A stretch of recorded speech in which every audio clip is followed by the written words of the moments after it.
بلغ العلا بکمالہ کشف الدجى بجمالہ حسنت جمیع خصالہ صلوا علیہ وآلہ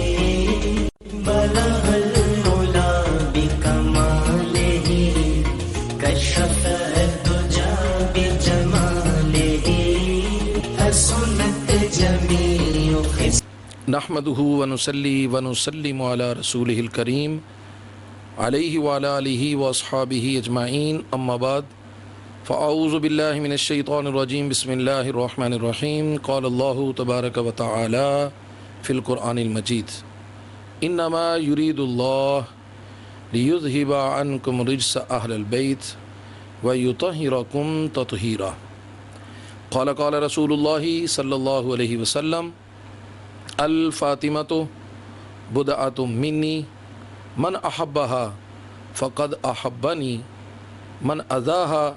فقد أذاني او كما قال النبي صلی اللہ علیہ وسلم۔ محترمین سامعین و ناظرین، آپ دیکھ رہے ہیں نیشن نیوز کی جانب سے پروگرام رحمت عالم صلی اللہ علیہ وسلم رمضان المبارک کی خصوصی ٹرانسمیشن۔ 3 رمضان المبارک سیدہ کائنات جگر گوشہ بطول زہرا بطول رضی اللہ تعالی عنہا کا یوم وصال ہے، اور اسی مناسبت سے نیشن نیوز آپ کے لیے یہ خصوصی پروگرام لے کر آیا ہے، جس میں خادم قرآن سید شہزاد احمد حسان آپ تمام سامعین و ناظرین کی خدمت میں حاضر ہیں، اور ہم اللہ تبارک و تعالیٰ کا شکر ادا کرتے ہیں کہ جس نے ایک مرتبہ پھر رمضان المبارک جیسا عظیم اور بابرکت مہینہ صحت و عافیت کے ساتھ اس نے ہمیں عطا فرمایا۔ سیدہ کائنات سیدہ فاطمۃ الزہرا رضی اللہ تعالی عنہا مشاعر اسلام میں سے، اور آپ کا نبی رحمت تاجدر کائنات شفیق امت صلی اللہ علیہ وسلم سے جو رشتہ ہے بے مثل و بے مثال، نبی علیہ الصلاۃ والسلام کی شہزادی اور آپ کی سب سے چھوٹی صاحبزادی جناب حسنین کریمین کی والدہ ماجدہ ہیں، اور حضرت علی المرتضیٰ شیر خدا کرم اللہ وجہ الکریم کی زوجہ مطہرہ ہیں۔ اہل بیت اطہار میں سیدہ خاتون جنت رضی اللہ تعالی عنہا کی ہستی وہ عظیم ہستی ہیں کہ جن کے ساتھ نبی کریم علیہ الصلاۃ والسلام کو والہانہ محبت تھی، اور نبی علیہ الصلاۃ والسلام اپنی اہل بیت میں سے سب سے زیادہ جنہیں اپنے دل کے قریب رکھتے تھے۔ حضرت ام المومنین اما عائشہ صدیقہ رضی اللہ تعالی عنہا کا بیان ہے، آپ سے جب پوچھا گیا کہ اما جان فرمائیے نبی رحمت تاجدر کائنات شفیق امت صلی اللہ علیہ وسلم سب سے زیادہ اپنے اہل بیت میں سے کس سے محبت فرماتے؟ تو اما جان کا بیان ہے، اما جان سیدہ عائشہ رضی اللہ تعالیٰ عنہ فرماتی ہیں کہ جو میں نے دیکھا ہے، جو مجھے نظر آیا ہے کہ حضور علیہ الصلوۃ والسلام اپنے خانوادے میں سے سب سے زیادہ سیدہ کائنات سیدہ فاطمۃ الزہرا رضی اللہ تعالی عنہا سے محبت فرماتے تھے۔ اور اماں جان کا یہ بھی بیان ہے، فرماتی ہیں کہ میں نے اہل بیت اطہار میں، حضور کے خاندان میں اور حضور کے خانوادہ میں سیدہ خاتون جنت سے بڑھ کر کسی کو حضور کے مشابہ نہیں دیکھا ہے۔ آپ جب پس پردہ کلام کرتی تھی تو یوں محسوس ہوتا تھا کہ اللہ کے حبیب صلی اللہ علیہ وسلم گفتگو فرما رہے ہیں، اور آپ جب دور سے چل کے آتی تھیں تو یوں محسوس ہوتا تھا کہ اللہ کے حبیب صلی اللہ علیہ وسلم چل کے تشریف لا رہے ہیں۔ آپ گفتار میں، سیرت و کردار میں نبی علیہ الصلوۃ والسلام کے اس قدر مشابہ تھیں کہ آپ سے زیادہ اہل بیت اطہار میں کوئی حضور کے ساتھ مشابہت نہیں رکھتا تھا۔ اور قرآن مجید میں جا بجا طور پر ارشاد باری تعالیٰ ہے انما یرید اللہ،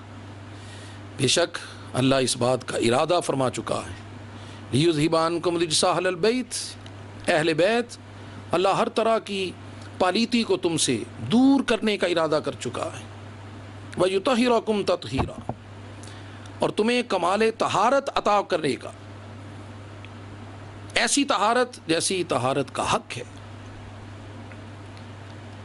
حضرت عبداللہ ابن عباس رضی اللہ تعالیٰ عنہ فرماتے ہیں جب یہ آیت کریمہ نازل ہوئی تو اللہ کے حبیب صلی اللہ علیہ وسلم کا یہ معمول مبارک تھا، آپ مسلسل 6 مہینے تک ہر روز فجر کی نماز کے لیے جب حضور گھر سے تشریف لاتے تو سیدھا سجدہ کائنات سیدہ فاطمہ الزہرا سلام اللہ علیہا کے دروازے پہ تشریف لاتے اور بلند آواز سے فرماتے السلام علیکم یا اہل البیت الصلاۃ، اے اہل بیت تم پر سلامتی ہو، نماز کا وقت ہو چکا ہے۔ یہ حضور علیہ الصلوۃ والسلام کا معمول 6 مہینے تک جاری رہا۔ اور حضرت اسامہ بن زید رضی اللہ تعالیٰ عنہ فرماتے ہیں کہ میں بارگاہ رسالت مآب صلی اللہ علیہ وسلم میں حاضر ہوا، اللہ کے حبیب صلی اللہ علیہ وسلم کملی مبارک اوڑھ کر تشریف فرما تھے، حضور نے اپنے کندھوں پر مبارک چادر لی ہوئی تھی اور یوں محسوس ہو رہا تھا کہ جیسے چادر کے نیچے کوئی چیز حرکت کر رہی۔ تو میں نے عرض کیا کہ بندہ نواز چادر میں کیا ہے؟ تو آقا علیہ الصلوۃ والسلام نے کملی مبارک کو ہٹایا تو فرماتے میں نے دیکھا کہ حضرت علی المرتضیٰ شیر خدا تھے، حضور کے پہلو سیدہ خاتون جنت تھیں، اور آپ کی گود میں حضرت حسنین کریمین رضوان اللہ علیہ مجمعین یہ پاک نفوس تھے۔ تو آقا علیہ السلام نے اللہ کی بارگاہ میں ہاتھ اٹھائے اور عرض کیا اللہم ہؤلاء اہل بیت، اے اللہ یہ میرے اہل بیت ہیں، ویطہرہم تطہیرا، تو انہیں بھی کمال طہارت عطا کر۔ حضور کا یہ فرمان اس لیے تھا کہ قرآن کریم کی سورہ الاحزاب کی آیت جو میں نے ناظرین آپ کی خدمت میں پیش کی، اس کا سیاق و سباق نبی علیہ الصلوۃ والسلام کی ازواج مطہرات کی طہارت کا بیان کر رہا۔ اس آیت کریمہ کا اگر آپ سیاق و سباق دیکھیں تو نبی علیہ السلام کے ازواج مطہرات کی فضائل و مناقب کا بیان چل رہا ہے۔ اب قرآن نبی علیہ السلام کی ازواج مطہرات اور امہات المومنین کے حق میں کمال طہارت کی سند عطا کر چکا تھا۔ تو رحمت دو عالم علیہ السلام نے اللہ کی بارگاہ میں عرض کیا باری تعالیٰ جس طرح میری ازواج کو اور امہات المومنین کو قرآن کی نص سے کمال طہارت حاصل ہو گیا، تو میری التجا ہے کہ باری تعالیٰ یہ میری اولاد فاطمہ و علی حسنین کریمین یہ بھی میری اہل بیت ہیں، ویطہرہم تطہیرا، اور انہیں بھی ایسی طہارت عطا کر جو طہارت کا حق ہے۔ حضرت سیدہ خاتون جنت فاطمہ الزہرا رضی اللہ تعالی عنہا، آپ کی فضیلت اور عظمت کا باب اتنا وسیع ہے کہ جس کا احاطہ ایک مجلس چند منٹ کی تو کیا اگر ہماری ساری زندگیاں بھی صرف ہو جائیں تو آپ کے فضائل و مناقب کے باب کو جمع ایک جگہ پر نہیں کیا جا سکتا۔ جناب سلمان فارسی فرماتے میں کچہری مصطفیٰ صلی اللہ علیہ وسلم میں حاضر تھا اور قبیلہ بنو سلیم کا ایک شخص آیا، حاضر خدمت ہوا، اس نے عرض کیا کہ حضور غریب ناتواں میری مدد کی جائے۔ رحمت دو عالم علیہ السلام نے اصحاب حضور میں اعلان کو فرمایا کہ بھئی کوئی ہے تم میں سے جو اس شخص کا سر ڈھانپے؟ تو حضرت علی شیر خدا کرم اللہ وجہ الکریم کھڑے ہوئے، اپنا امامہ شریف اتار کر قبیلہ بنو سلیم کے اس شخص کے سر پہ رکھ دیا۔ پھر اللہ کے حبیب صلی اللہ علیہ وسلم نے ارشاد فرمایا کہ بھائی کوئی ہے تم میں سے جو اس بھوکے کو کھانا کھلائے؟ حضرت سلمان فارسی رضی اللہ تعالیٰ عنہ فرماتے ہیں یہ مدینہ میں فقر و فاقہ کا دور تھا۔ میں نے عرض کیا کہ بندہ نواز اس شخص کو، اس مہمان کو، اس غریب کو میرے ساتھ بھیجیے، میں اسے کھانا کھلا کے لاتا ہوں۔ فرماتے میں اس شخص کو لے کر اب سوچ رہا تھا کہ کہاں جاؤں، تو مجھے سب سے پہلے جو در نظر آیا وہ وہی تھا جس کے بارے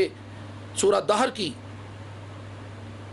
آیات اتر چکی تھی، وَيُطِعِمُونَ الطَّعَامَ عَلَىٰ حُبِّهِ مِسْكِينًا وَيَتِيمًا وَأَسِيرًا۔ یہ وہ بابرکت گھرانہ ہے جو اپنا کھانا کبھی مسکین کو کھلاتے ہیں، کبھی یتیم کو کھلاتے ہیں، اور کبھی اسیر قیدی کو کھلاتے ہیں۔ اور انما نطعمکم لوجہ اللہ، اپنا سب کچھ غریبوں پہ، مسکینوں پہ اور اسیروں پہ لٹا کر، یہ کیا کہتے ہیں؟ قرآن گواہی دے رہا ہے، انما نطعمکم لوجہ اللہ، کہ ہم نے تمہیں جو کھانا کھلایا ہے تو اللہ کی رضا کے لیے کھلایا، ولا نرید منکم جزاء ولا شکورا، اور ہم تم سے کسی قسم کا بدلہ اور شکر نہیں چاہتے۔ حضرت سلمان فارسی فرماتے ہیں، میں اس قبیلہ بنو سلیم کے شخص کو لے کر سیدہ خاتون جنت کے در پہ آیا اور میں نے عرض کیا، سیدہ کائنات، یہ میرے ساتھ مہمان فقیر مسکین ہے، بھوکا ہے، گھر میں کچھ ہے تو اسے کھلائیے۔ اندر سے آواز آئی، چچا جان فاطمہ الزہرا رضی اللہ تعالی عنہا کے گھر پر 3 دن سے فاقہ ہے، اور جناب حسنین روتے روتے بھوک کی وجہ سے سو گئے۔ حضرت سلمان فارسی بجھے ہوئے دل کے ساتھ جو لوٹنے لگے تو اندر سے آواز آئی، چچا جان رک جائیے، یہ وہ در ہے جہاں سے سائل خالی نہیں جاتے، یہ میری چادر لے لیجئے کہ کسی غیر محرم کی بھی اس پر کبھی نظر نہیں پڑی ہے، اور شمون یہودی کے پاس اسے لے جائیں اور اسے اس کے پاس گروی رکھوا دیں اور اسے کچھ ادھار جو لے لیں کہ سیدہ مہمان کو کھانا کھلانے چاہتی ہے، جب ہمارے پاس پیسے آئیں گے ہم ادھار چکا دیں گے۔ حضرت سلمان فارسی بھیگی ہوئی پلکوں کے ساتھ، بجھے ہوئے دل کے ساتھ سیدہ خاتون جنت کی وہ چادر تطہیر لے کر اس یہودی کے پاس جاتے ہیں اور سارا جو ماجرا سنایا وہ سن کر گشتے بدنداں رہ گئے۔ اس نے کہا، واللہ یہ محمد مصطفیٰ صلی اللہ علیہ وسلم کے خان وعدے کا وہ کردار ہے۔ ناظرین پکار اٹھا، کہا یہ وہ کردار ہے جو ہم نے تورات میں پڑھا تھا کہ یہ خود بھوکے رہ کر اوروں کو سراب کریں گے۔ اور حضرت سلمان فارسی سے کہا کہ سلمان آپ گواہ ہو جائیے، میں شمون سیدہ کائنات سیدہ سلام اللہ علیہا کے اس کردار کو دیکھ کر، آپ کی اس سخا کو دیکھ کر، آپ کی اس سیرت کو دیکھ کر میں فاطمہ کے بابا حضرت محمد مصطفیٰ پر ایمان لے آیا ہوں۔ حضرت عائشہ رضی اللہ تعالیٰ عنہ فرماتی کہ میں نے سیدہ کائنات سے بڑھ کر علم و فضل میں، عبادت و ریاضت میں، جود و سخا میں، سیرت و کردار میں سیدہ خاتون جنت سے بڑھ کر کسی کو حضور کے مشابہ نہیں دیکھا۔ آپ دعا کیجئے کہ اللہ تبارک و تعالی ہماری سیدہ سلام اللہ علیہا کے دربار میں حاضری قبول فرمائے۔ وآخر دعوانا الحمدللہ رب العالمین۔ بلغ العلا بکمالہ کشف الدجى بجمالہ حسنت جمیع خصالہ صلوا علیہ وآلہ۔ بلغ العلا بکمالہ کشف الدجى بجمالہ حسنت جمیع